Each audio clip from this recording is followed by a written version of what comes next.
afternoon, class. Good afternoon, Ma'am Jessa. Okay, before you sit down, kindly pick up some trash and clear the chairs. I would like to remind you all that next week, we will have our convocation day. So, dapat magdala kayo ng parent or guardian kasi I will not give you your card kapag wala ang parent, okay? At saka attendance is a must, it will be recorded. You understand? Yes, Ma'am. Okay, class, kindly sing present as I call your name, okay? Fernandez, Present. Dadua, Present. Junora, Absent. okay, isa lang naman yung absent, okay? So let us have a short review of our discussion yesterday. So I prepared your questions. Okay. What are the two types of statements na discuss natin kahapon? Yes, Ms. Fernandez. Fact and opinion. Okay, very good. Next question. It is a type of statement that is a specific detail that can be proven as true based on objective evidence. Yes. Fact. Okay, very good. Okay, last question. It is a statement that focuses on feeling, judgment, belief, or conclusion that cannot be proven to be true by objective evidence. Yes, Ms. Fernandez? Opinion. Okay, very good. Since I can remember our discussion, give yourself a round of applause. Okay, now before we proceed to our lesson for today, we are going to have a activity. So the title of our activity is real or bluff. So yesterday, I told you in advance to download a drawing app on your mobile phones. Did you download it? Yes, Ma'am. Okay, very good. So here are your instructions. You are going to draw on your phone real if the statement that is being presented in our PPT is descriptive sentence and bluff naman pag hindi descriptive sentence. Do you understand? Yes, Ma'am. Okay, now class, you will only be given 10 seconds to answer, and then in the count of 10, I want you all to pull up your phones and show me your answer. Tapos sa pinakamaraming score, I will declare the winner. Okay? Yes, Ma'am. Okay, let us start. Is Kate going with us on our picnic? In 10, 9, 8, 7, 6, 5, 4, 3, 2, 1. Okay, phones up. Okay, you got the correct answer. Wrong. Okay, next question. You have really 1 point for Fernandez. Yay. Okay, number 2. Jaila loves to read books. Okay, na answer in 10, 9, 8, 7, 6, 5, 4, 3, 2, 1. Okay, mobile phones up. Okay, Mr. Rance, your answer is wrong. You got 1 point. 1 point pa kayo dalawa. Okay, next question. Will you please shut the door? Okay, 10, 9, 8, 7, 6, 5, 4, 3, 2, 1. Mobile phones up. Okay, mali. Tama. Okay, put on your phones. Next. Miss Pearl used to cry herself to sleep. Is it real or bluff? In 10, 9, 8, 7, 6, 5, 4, 3, 2, and 1. Okay, mobile phones up. You got the correct answer. Wrong. Okay, last question. Last na ha. Okay. Oh my gosh. Is that a new Gucci bag? Okay, answers in 10, 9, 8, 7, 6, 5, 4, 3, 2, 1. Okay, Miss Jana, you got another answer. Phones down. So our winner for activity is Miss Fernandez. Stand up. Try to give her a round of applause. Okay. Now I will ask you some questions regarding our activity, Anina. So how did you find the activity? Miss, yes. It was fun. Oh yes, it was fun. It was indeed fun kasi engaging siya, di ba, class? Yes, Ma'am. Okay, saan nagkuha ng notes you, Miss Ladua. Why did you miss? Sorry, Mom. I have no idea about that. Oh, that's okay. Since wala pa naman tayo discuss now. Yes, Okay, that is more fun. So next, what are your strategies to win the game, Miss Jaila? I have already an idea about this topic, the declarative sentence. About very good may idea na daw si Miss Jaila. So what strategies did your team use to bounce back after losing a round? How? Maybe follow next time. About it next time. That's okay. Okay, last question. What type of sentence that was presented on the game did you observe? Okay, last question. What type of sentence that was presented on the game did you observe? Yeah, Yes. I observed that in the end of the sentence, it has a period. Okay, very good. Exactly. There is a period. So now that our activity is over, we are now going to proceed to our lesson. Okay, so our lesson for today is, can you read Miss Ladua? Declarative sentence. Okay, thank you very much. Okay, declarative sentences are used to convey information or to make statements. Okay, so declarative sentence, according to the text, it is sentences that always ends with a period, and then it also is a sentence that we use every day kung napapansin nyo, na when we are giving statements.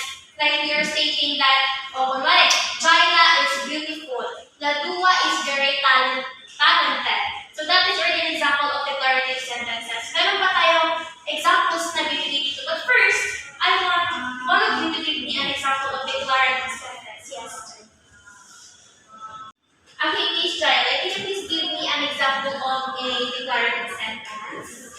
My favorite color is pink. Very good. Okay, now we have more examples about declarative sentences. Here, David plays the piano. Kung napapansin niyo, we are just stating something that David, naglalaro siya ng piano. Then there is a period. Get me? Then the next one is, I hope you can come tomorrow. Number 3 example, we've forgotten the milk.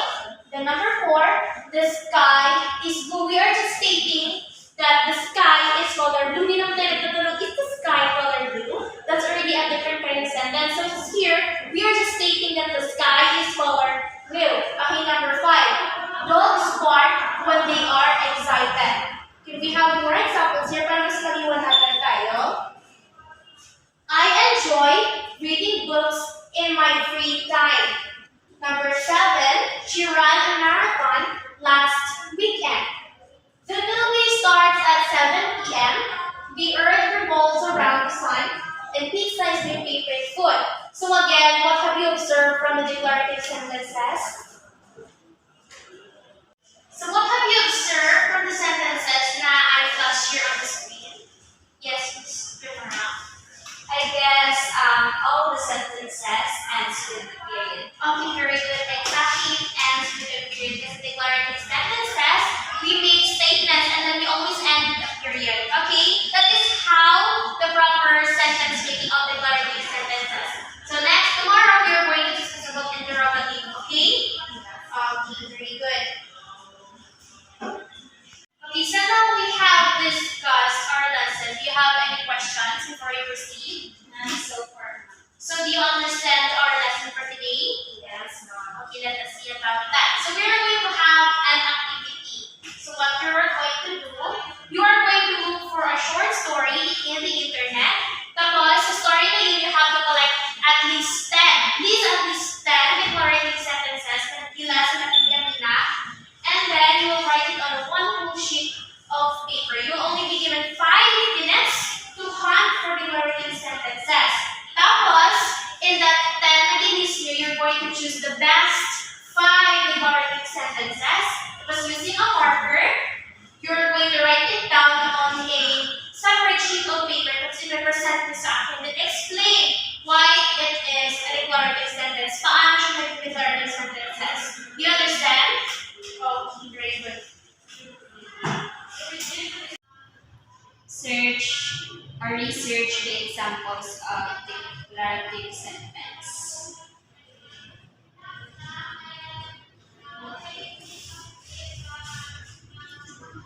She walks to school every day. She walks to school every day. I love pizza. I love pizza. The movie was entertaining. The cat is sleeping on the couch. I love my cat. My new car is black. George brushes her teeth twice a day. We watched TV last night. She doesn't study German on Sunday. Number done. Sila pa kami Very good.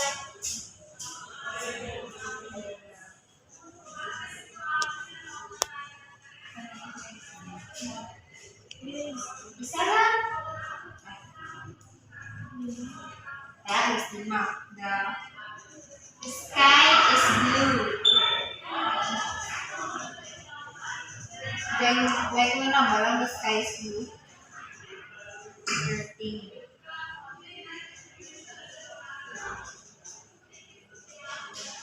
Maybe one of them. The cat is sleeping.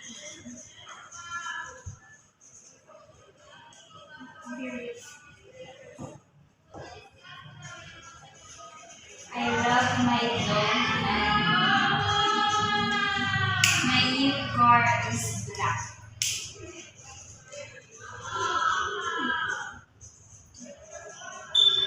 So, inuuli lang. Isa mga present Bella. Okay, everybody is done, right, with your activity? Yes. Okay, next time I would like you to stand in front and present to us your work.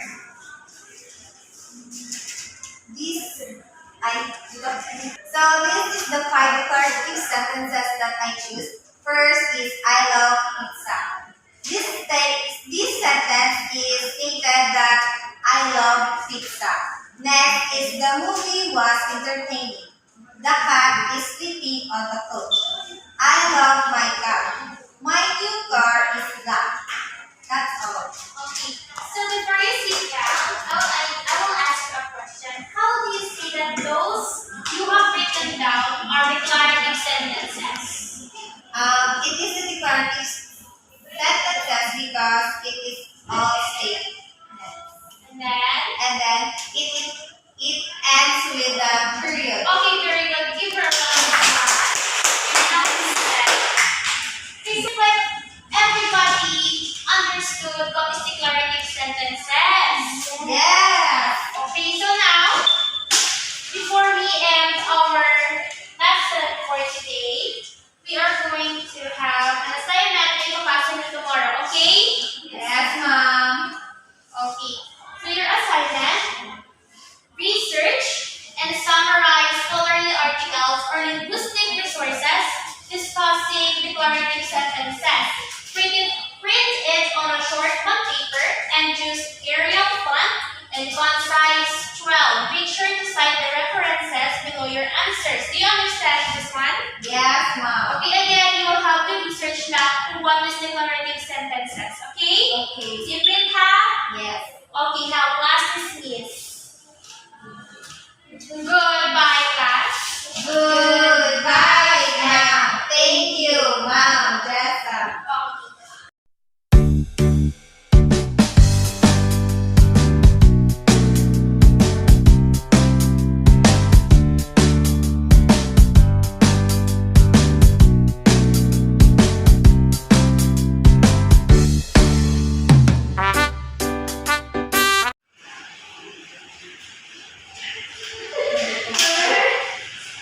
Okay.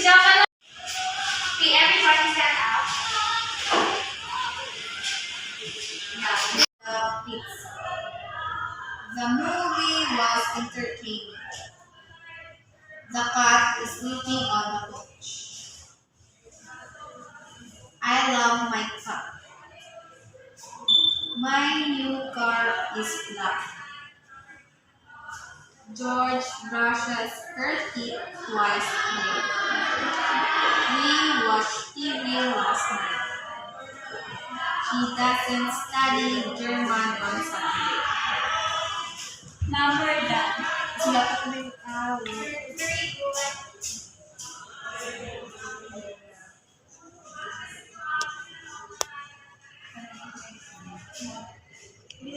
Isa lang. That is the map. The sky is blue. Then, like mo na malang the sky is blue. 13.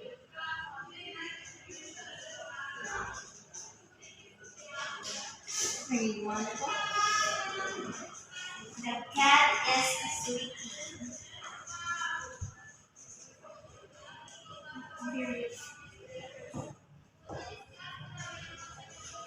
I love my dog and my new car is black.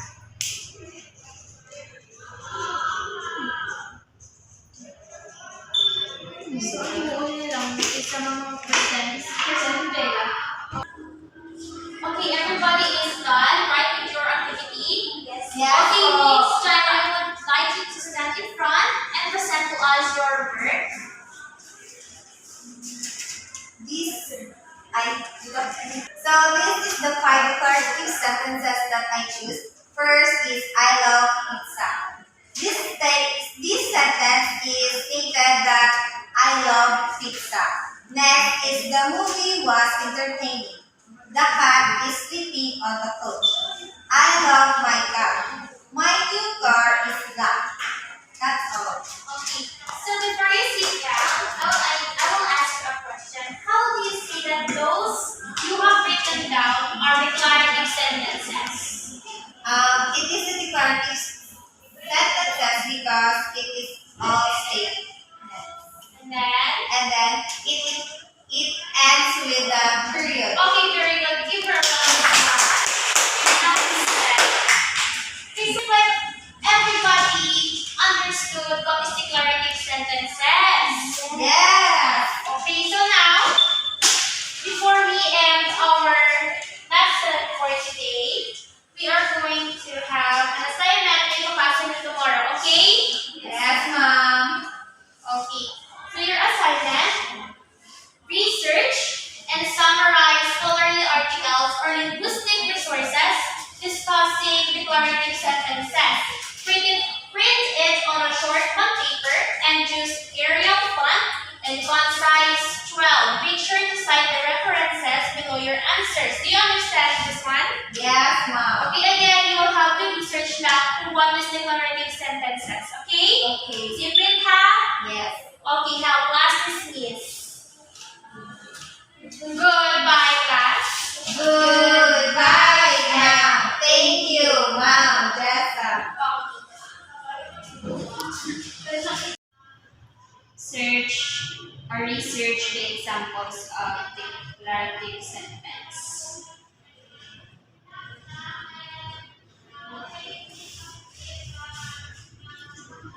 She walks to school every day. She walks to school every day. I love pizza. I love pizza. Okay, now before we proceed to our lesson for today, we are going to have a activity. So the title of our activity is Real or Bluff. So yesterday, I told you in advance to download a drawing app on your mobile phones. Did you download it? Yes, ma'am. Okay, very good. So here are your instructions. You are going to draw on your phone real if the statement that is being presented in our PPT is descriptive sentence and bluff naman pag hindi descriptive sentence. Do you understand? Yes, ma'am. Okay, now class, you will only be given 10 seconds to answer and then in a count of 10, I want you all to pull up your phones and show me your answer. Tapos sa pinakamaraming score, I will declare the winner. Okay? Yes, Okay,